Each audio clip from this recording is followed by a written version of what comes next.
चलिए आज बात करते हैं शत्रुहंता योग के बारे में। तो शत्रुहंता योग कब बनता है, आइए जानते हैं। जब हमारे उपाच्य भाव में पाप ग्रह हो, शनि, राहु, केतु, मंगल जैसे।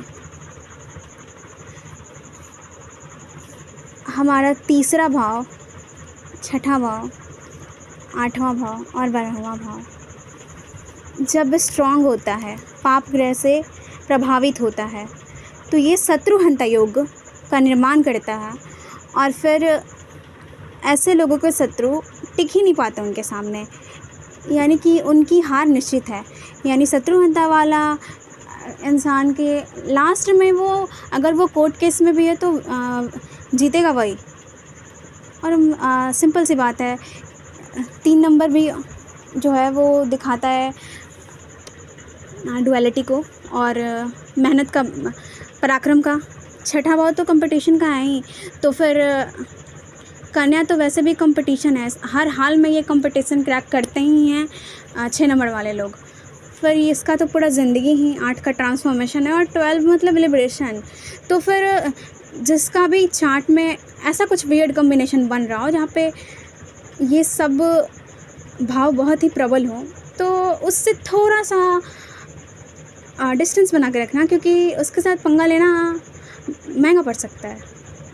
काल पुरुष का इम्पोर्टेंस इतना क्यों है? क्योंकि राइजिंग तो अलग अलग 12 होते हैं ना, पर जब भी हम प्रेडिक्शन करते हैं, जब भी चार्ट को रीड करते हैं, तो हमें ये देखना बहुत ज़रूरी होता है कि नेचुरल जोडाइक में उस हाउस में कौन सा ग्रह दिग्बल होता है, कौन सा ग्रह उच्च का होता है, कौन सा नीच का होता है, और बिना इसके प्रेडिक्शन नहीं किया जा सकता। लाइक अगर किसी का यहाँ पे उच्च का अगर किसी का यहाँ पे सूर्य बैठ गया है और वो राशि एक है उसका, मान लीजिए उसकी राशि यहाँ पे सूर्य बैठा तो है, लेकिन वो 1 नंबर में सूर्य यहाँ बैठा है, तो क्या इस सूर्य को अच्छा बोलेंगे? तो आंसर है नहीं बोलेंगे। क्यों नहीं बोलेंगे? क्योंकि सूर्य हमेशा एग्जॉल्ट राशि तो मेष में होता है, लेकिन भाव भी तो देखिए, ये तो 7th हाउस है, और क्या कॉम्प्रोमाइज़ सूर्य को पसंद है? तो नहीं। तो इसीलिए काल पुरुष का इम्पोर्टेंस ये है कि हमें ये देखना पड़ेगा। और वही इसका अपोजिट, यहाँ पे लिब्रा साइन है बट यहाँ पे सूर्य हो, तब भी वो अच्छे रिजल्ट देगा, क्योंकि ये पर्सनालिटी में वो सूर्य वाला तत्व लाएगा। तो ये कुछ इम्पॉर्टेंट चीज़ें हैं जो कंसिडर करने होते हैं। काल पुरुष की कुंडली का इतना इम्पोर्टेंस क्यों है? चाहे वो राइजिंग साइन कुछ भी हो, हम लोग इस चीज़ को क्यों देखते हैं? खासकर लाल किताब में तो घर का ही महत्व होता है, वहाँ पे राशियाँ मैटर नहीं करती, वहाँ पे पक्का घर होता है चीज़ों का।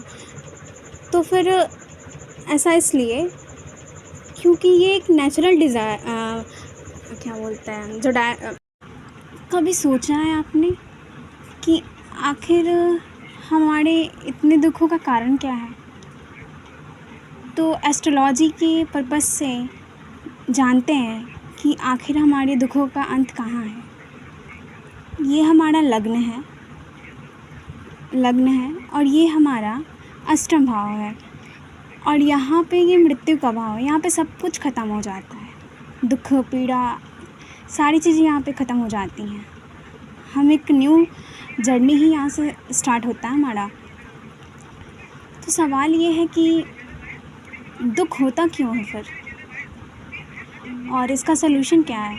तो इसका सलूशन ये है कि हम 8th हाउस चेंज को दिखाता है, ट्रांसफॉर्मेशन को दिखाता है, और हम बदलना ही नहीं चाहते। और जो जितनी आसानी से बदल जाए, जितनी आसानी से उस चेंजेस को एक्सेप्ट कर ले, उस ट्रांसफॉर्मेशन को वो एज इट इज़ होने दे, वो उस फेज़ को उतनी जल्दी ही पार कर लेगा और 8 से उसकी 9 की जर्नी आसान हो जाएगी।